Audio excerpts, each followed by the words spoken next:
Je veux aujourd'hui parler au nom de tous ceux qui ont dû payer des frais abusifs pour un simple retard de paiement après avoir emprunté le pont de la 25.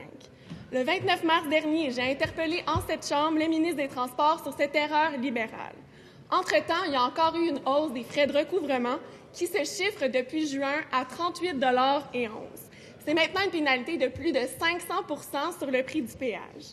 En réponse à ma question, le ministre avait dit qu'il avait entrepris des démarches pour s'assurer que la loi sur la protection des consommateurs était respectée.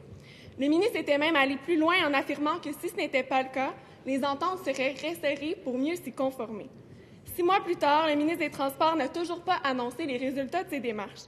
Peut-il nous dire où elles en sont et s'il compte agir pour mettre fin à ces frais abusifs une fois pour toutes, oui ou non? Monsieur le ministre des Transports.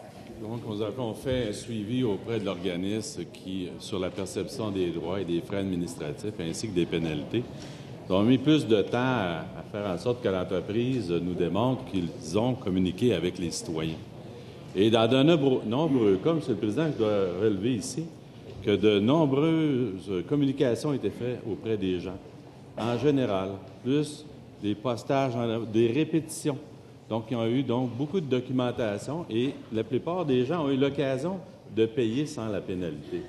Or, à l'usage, on voit que certains n'ont pas payé et se sont retrouvés avec des frais administratifs autorisés par les règlements. Quant au fait est-ce que c'est soumis ou pas à la loi de protection des consommateurs, tout démontre qu'elle n'y est pas assujettie. Première complémentaire, Madame la députée de Marie-Victorin. Les frais abusifs sur le pont de la 25 reviennent souvent dans l'actualité. En mars, il y avait le cas de Yann Poitras qui se retrouvait avec une facture de 3 800 $ en raison d'un problème de changement d'adresse. La semaine dernière, à mon bureau, j'ai reçu le cas de Jacinthe Harel, une mère monoparentale aux prises avec 2 000 $ à payer en pénalité. Si le ministre des Transports ne souhaite pas agir, sa collègue responsable de la protection des consommateurs a le devoir de le faire. Peut-elle ordonner à l'Office d'enquêter sur ces frais abusifs? Monsieur le ministre des Transports. Oui, beaucoup d'interventions ont été faites par le ministère des Transports auprès de l'organisation. En général, les gens paient leur droit de passage. En particulier, il y en a qui ne le respectent pas, ne le paient pas et ont une pénalité. Quand les gens, après avoir reçu l'avis, le paient, ils peuvent s'en exempter.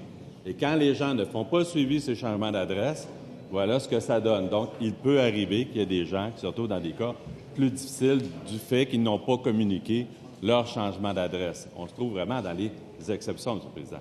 Quant au reste, donc en général, ça fonctionne. En particulier, on a l'occasion de payer dans le délai utile après avoir reçu de nombreux avis la plupart du temps.